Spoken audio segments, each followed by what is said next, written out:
When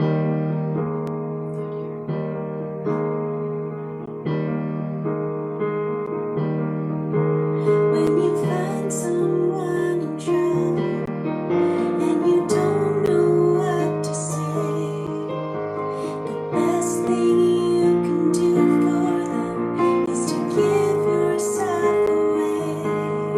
Lend a hand to lift a broken, let your heart break when God's heart breaks. Speak up for those who have no voice and give yourself away. Give yourself away. Be the hands and feet of love. Give yourself away. Go out and make a world of difference. Let this be the day you see how far love reaches. The greatest sacrifice of all is to give yourself away.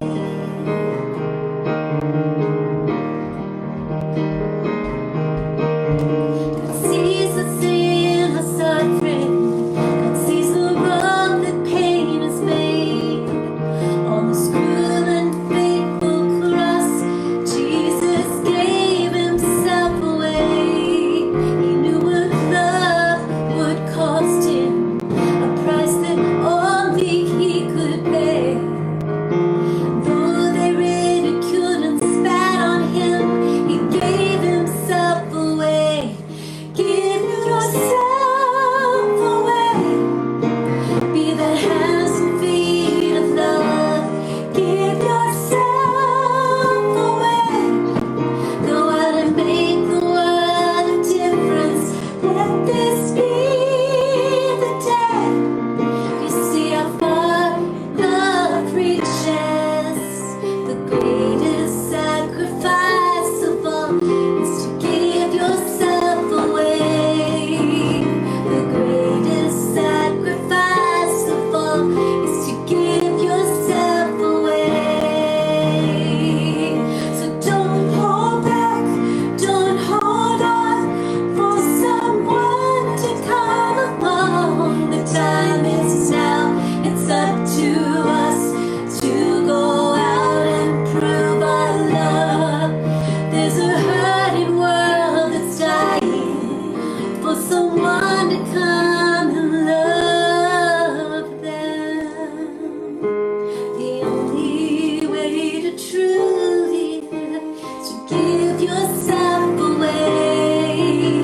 The only way to truly live is to give yourself away. Give yourself away. Be the hands and feet of love. Give yourself away. Go out and make a world of difference. Let this be the day you see how far love reaches.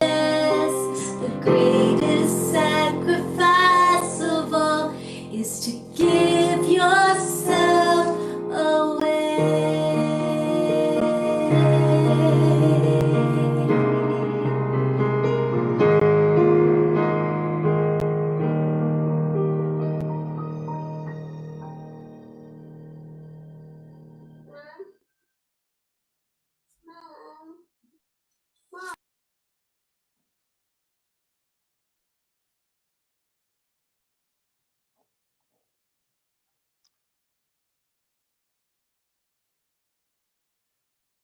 Thank you, Terry and Julia. That was a beautiful, beautiful song. You always choose just the right music to match our theme and our message. And our message today is the mystery of martyrdom. Our passage comes from Paul's first letter to the Corinthians, chapter 1, verses 18 through 25. However, my message is focused just on the 18th verse, where we find these words.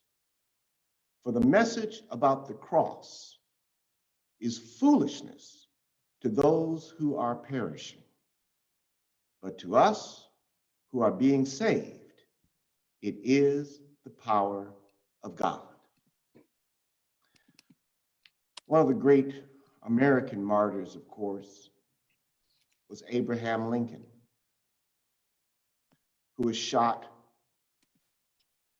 dead while watching a play by a white supremacist who could not stand the idea of freeing the slaves in America.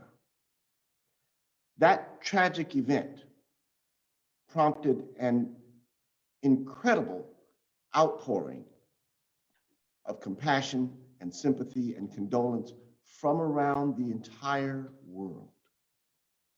The news of Lincoln's death reverberated around the world and led to an extraordinary publication by the Department of State.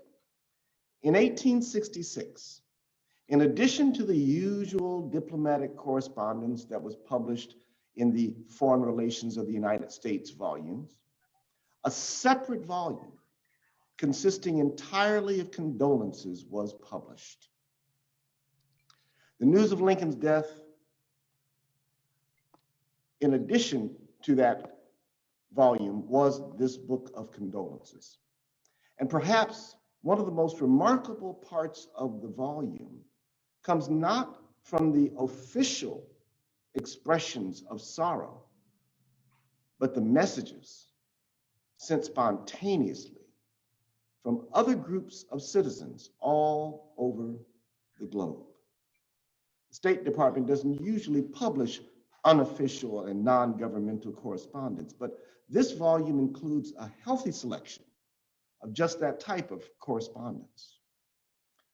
For example, a group of Freemasons in France wrote to President Andrew Johnson that they wished to express to you their sentiments of admiration, gratitude, and regret for Lincoln, and their profound sympathy for the government of which you are the head.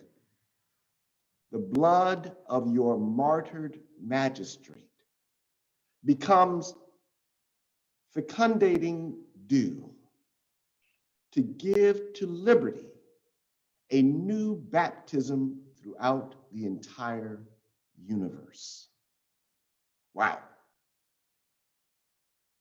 The blood of his sacrifice, they said, gave a new baptism to liberty throughout the entire universe.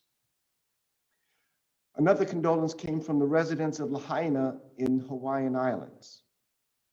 They passed a resolution which said, they weep together with the Republic of America for the murder, the assassination of the good, the great, the liberator, Abraham Lincoln, the victim of hell-born treason, himself martyred, yet live his mighty deeds, victory, peace, and the emancipation of those despised, like all of us of the colored races.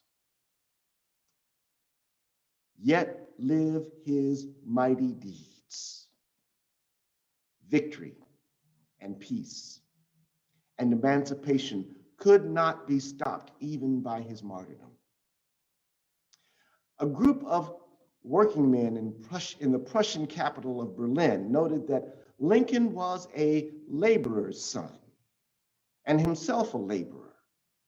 He took up the fight for the rights of free labor and carried it to a triumphant termination. While mourning his death, the laborers noted that the freedom which has thus been sealed with the blood of one of the noblest men will ultimately be victorious, and that the US flag will represent the cause of freedom and civilization wherever it flies. Martyrs throughout history have inspired others to sacrifice maybe not their lives, but to sacrifice their energy, their resources, and every ounce in their soul to finish the task that the martyr began. While maybe not a martyr intentionally, the death of Trayvon Martin launched the Black Lives Matter movement back in 2013. And then just last year, the death of George Floyd launched worldwide protests seeking an end to police violence against unarmed Black people and a new depth of commitment to justice for African Americans. It prompted and inspired millions of people all around the globe. Millions of people marched for a martyr. George Floyd's murder was a particularly effective catalyst for action because it was a public and cruel depiction of the metaphor of Black and white in America. We saw in that footage America kneeling on the neck of Black folks, ignoring the cries of, "I can't breathe," and the plaintive appeals to, "Mama." The only thing missing was a soundtrack playing this old Negro spiritual, "Sometimes I feel like a motherless child," for the whole duration of those interminable 9 minutes. While the act was actually a knee on the neck, it had all the elements of a crucifixion. It was public, it was painful, it was humiliating. These are the core elements of crucifixion. Crucifixion and what we would later call lynching was a ritualized horror conducted by the state against particular populations that were disfavored, extraordinarily disfavored by the state.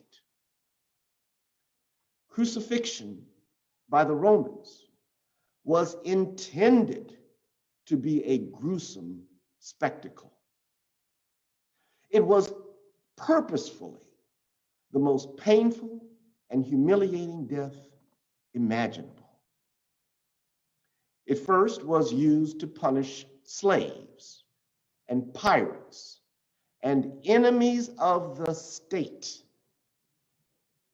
Now, Jesus wasn't a slave and he wasn't a pirate, but for some reason, his life, his teaching, his ministry had made him an enemy of the Roman Empire. And so while crucifixion was originally reserved for slaves, we see it later being extended to other classes of people. The mystery of martyrdom is that in the wake of the death of the martyr, that person and their cause attains a power and a persuasive force that eluded them in life. No one was following Trayvon Martin. He was just a teenager trying to live his life in Florida. Nobody knew the name of George Floyd. He was just a man trying to make it in this world. Over and over again, he tried to find a place, as James Baldwin would say, a place to stand. But in the wake of their deaths, of their martyrdoms, we all know their names and the names of so many others that have been martyred. lest we forget, Jesus was a martyr. And lest we rush too soon to Easter Sunday morning, we must remember that Jesus was crucified. Sometimes we want to forget the sacrifice that Jesus made, and therefore to skip the sacrifice that our faith calls on us to make. Not asking you to get crucified, but asking you that in the wake of the one in whose footsteps we claim to follow, isn't there more we can do? Isn't there more than we can do? That is why Paul could say to the Corinthians that the message about the cross is foolishness to those who are perishing, but to us who are being saved, it is the power of God. To put it in our contemporary terms, the lives of those that are held up. I'll take George Floyd. It won't be too long before the anniversary of his martyrdom. There were many people in this country that just couldn't understand why George Floyd was being lifted up. They said, look at his life. He was a nobody. He was a nothing. He was trying to pass a bad $20 bill. Why would you idolize this person? Why would you lift up a George Floyd? Look at his life. As though somehow, some way, that justified his murder, his cruel lynching, his public execution. And then there were other people, millions of people, who looked at George Floyd, who saw what happened to him, who understood his martyrdom as such, and they got it. They got it. That's the best I can do to interpret what Paul was trying to say to the Corinthians. That we must remember that the heart of this message is that we must sacrifice in order to save others. That we have to give a piece of ourselves generously so that others might live and have life. George Floyd did not intend to be a martyr. But there is a particular population of folk that could look at what happened to him, could see themselves in him, and they got it. And because they got it, they became doubly and triply and quadruply determined that it should never, ever happen again. And while the marchers have gone home, the movement is still moving. One of the ironies of this coming week is that at the same time that the officer who killed George Floyd is going on trial, the United States Senate will be considering the George Floyd Justice in Policing Act. Now, we are not optimistic that justice will be done for George Floyd in the trial next week. There's too much evidence, historical evidence, that holding police officers accountable for killing unarmed Black people just doesn't happen that often. We are not optimistic that justice will be done for George Floyd, but in fact that we will become witnesses to his horrible death once again as the video of his death reanimates the righteous indignation that erupted a year ago. And just as the assassination of Martin Luther King Jr. led to the passage of the 1968 Fair Housing Act.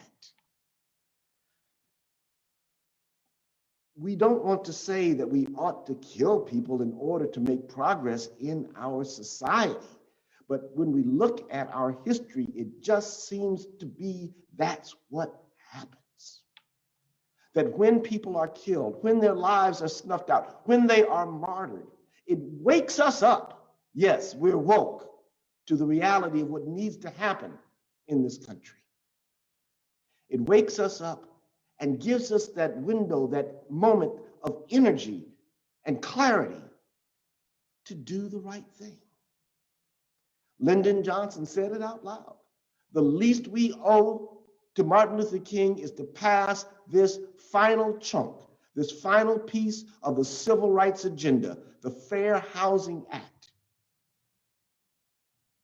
And so we owe it, not to George Floyd personally, but to all people who have been lynched by police in this country.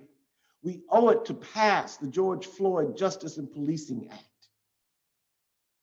I dread to imagine the response to the defeat of the bill in the Senate in the same week that the trial of the officer occurs.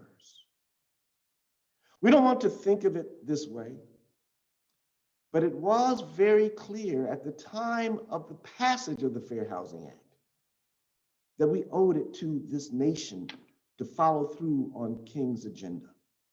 The Fair Housing Act was this nation's penance for the assassination of Martin Luther King Jr.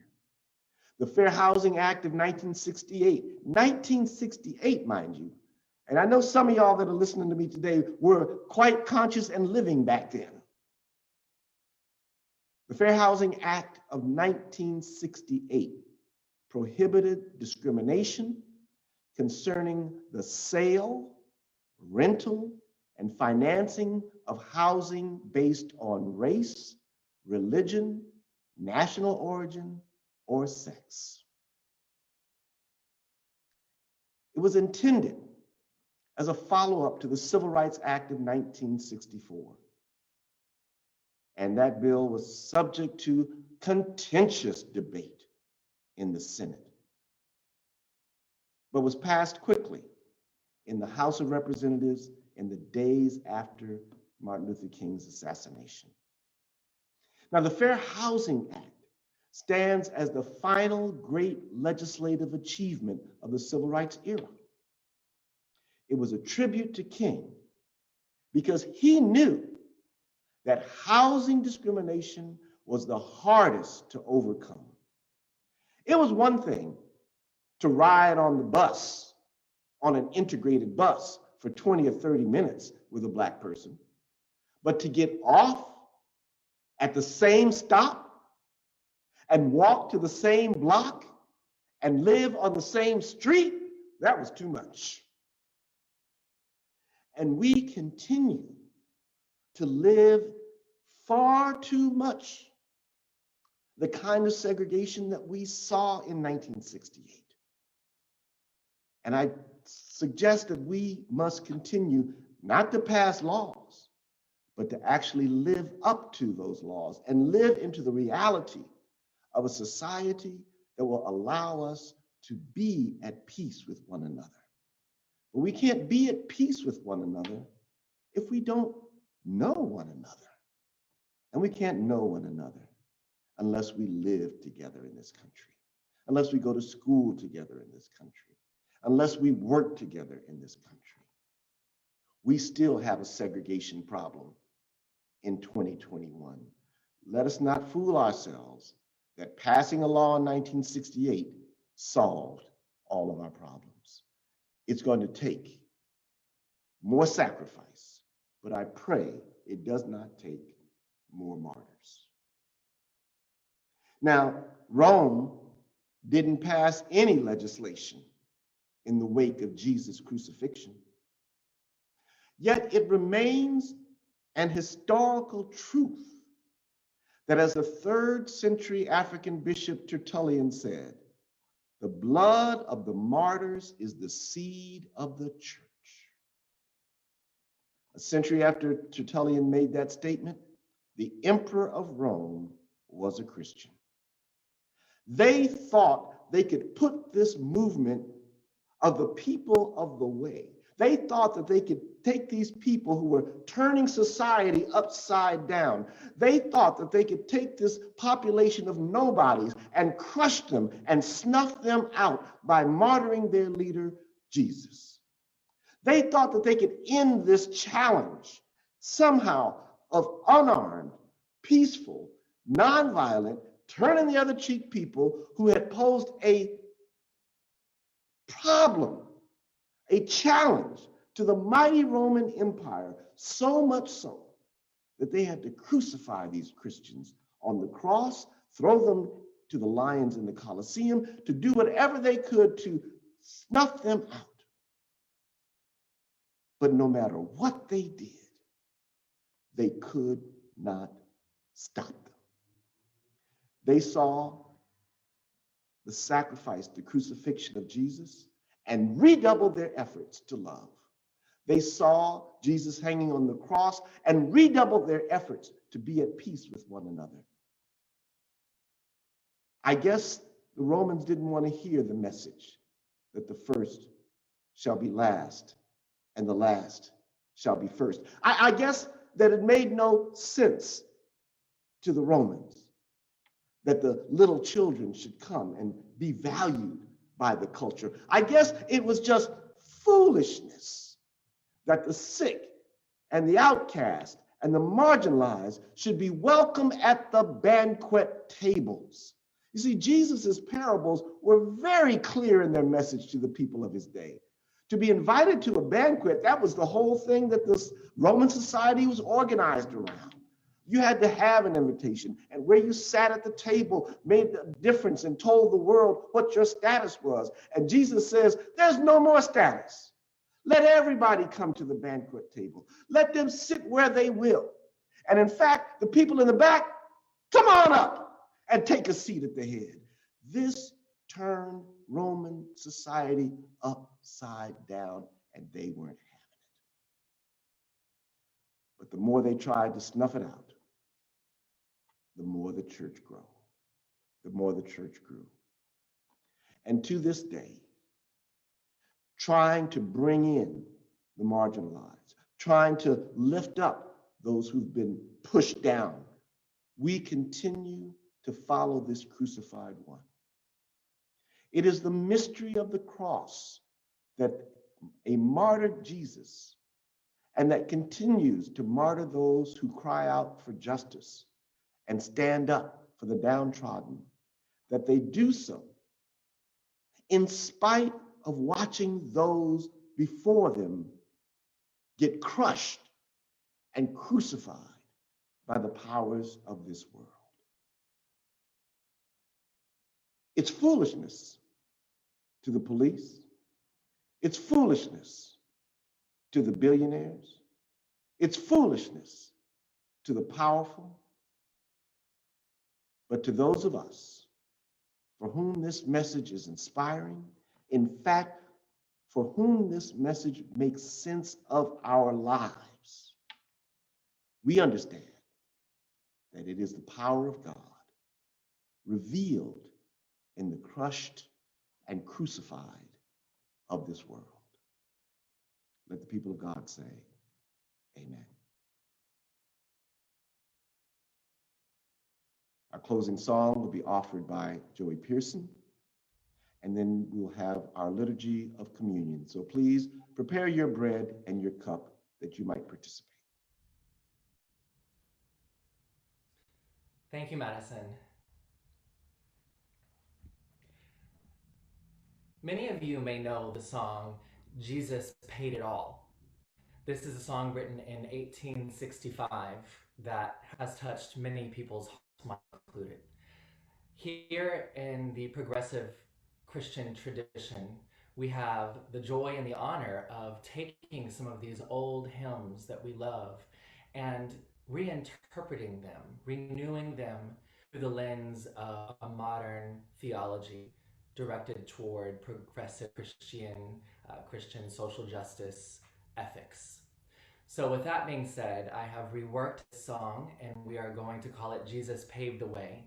For as the early Christians called themselves the Way, we must remember that we are also the way, that we look to Jesus as the model of how to approach the divine, and that through our actions we can create the just world that Jesus modeled for us through his life and his death.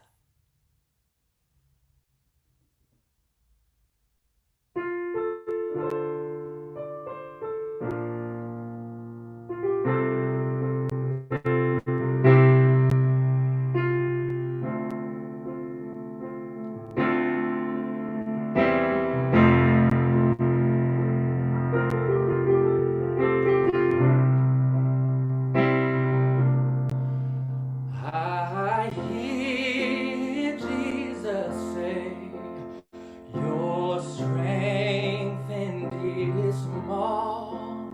Child of weakness, watch and pray. Find in me your all in all.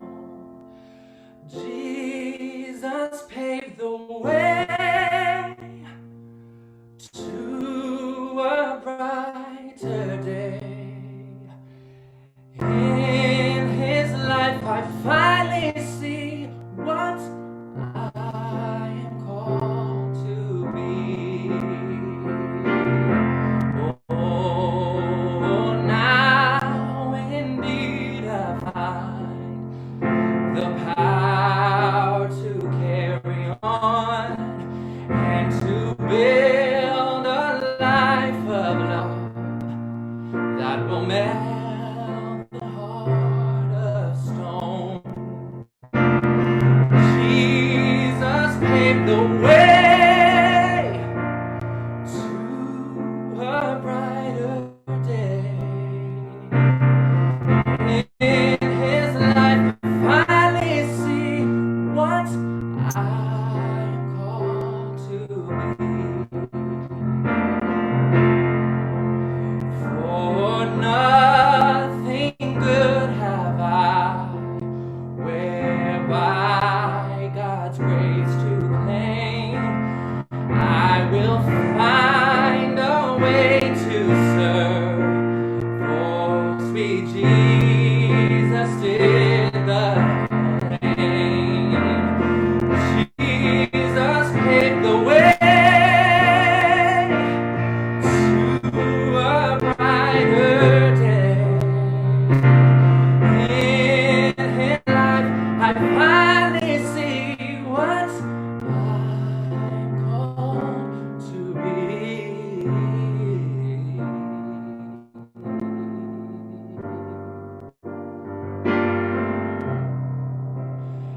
And when the end is near, in triumph or defeat, I'll recall the sacrifice for which I